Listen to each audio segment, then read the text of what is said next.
और आइए अब आपको हिमाचल में आई तबाही की असली वजह से रूबरू कराते हैं। लोग कैसे उसके किनारों पर घर बनाते चले गए और जब ब्यास नदी अपने पुराने रास्ते पर लौटी तो जो उसके बीच में आया सब बर्बाद हो गया। TV9 संवाददाता मोहित मल्होत्रा की ये खास रिपोर्ट दिखाते हैं आपको। ब्यास नदी अपने साथ जो सैलाब लेकर आई वो सैलाब आया था नदी के ही रूट पर, लेकिन इंसान ने यहाँ पर क्या कुछ गलतियाँ कर रखी हैं जिसका खामियाजा उठाना पड़ा है, उसकी तस्वीर आपको दिखाते हैं।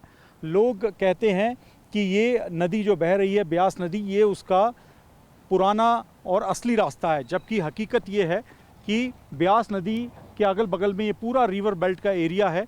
सामने यहाँ पर आप देखिए ब्यास नदी जहाँ से पहले बहा करती थी वहाँ पर ये नेशनल हाईवे बना दिया गया। गलती सरकारों की है, आम लोगों की गलती है।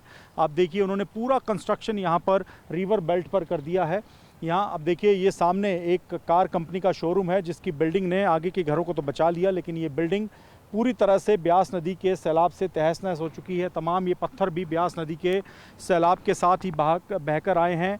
और गलती सरकार की कैसे, आप देखिए जो सब्जी मंडी है उसके शेड यहाँ पर बनाए गए हैं बिल्कुल पानी के बीच में। दलील ये दे रही है सरकार और यहाँ के स्थानीय लोग कि उनके पास जगह की कमी है, पहाड़ों पर कंस्ट्रक्शन के लिए जगह कम है, इसी वजह से उन्होंने यहाँ पर अपने घर बना लिए हैं। लेकिन जब ब्यास नदी विकराल रूप ले लेती है तो उसका जो पुराना रास्ता है वहाँ पर ये नदी आ जाती है। दूसरी बड़ी वजह है यहाँ पर अवैध खनन। आप देखिए यहाँ पर जो रेत का भंडार है, यहाँ पर बड़े पत्थर जो आते हैं उनको क्रैशर से काट कर बजरी बनाई जाती है। देखिए ये जो रेत है इसको लगातार यहाँ पर अतिक्रमण के जरिए निकाला जाता है और इसी वजह से भी जो ब्यास नदी है वो लगातार खतरनाक तरीके से अपने रूट को डाइवर्ट कर रही है। और जब सैलाब आता है तो यही पानी जो डाइवर्ट होकर अपने पुराने रूट पर आने का प्रयास करता है। सामने कंस्ट्रक्शन होते हैं तो इन सब कंस्ट्रक्शन को, हाईवे को, पुलों को अपने साथ ब्यास नदी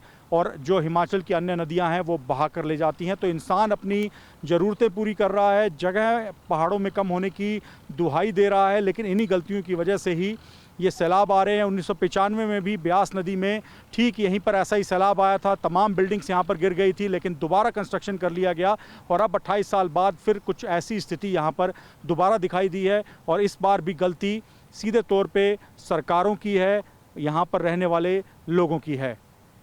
हिमाचल प्रदेश के मनाली के आलू ग्राउंड से कैमरामैन बीर सिंह के साथ मोहित मल्होत्रा, TV9 भारतवर्ष।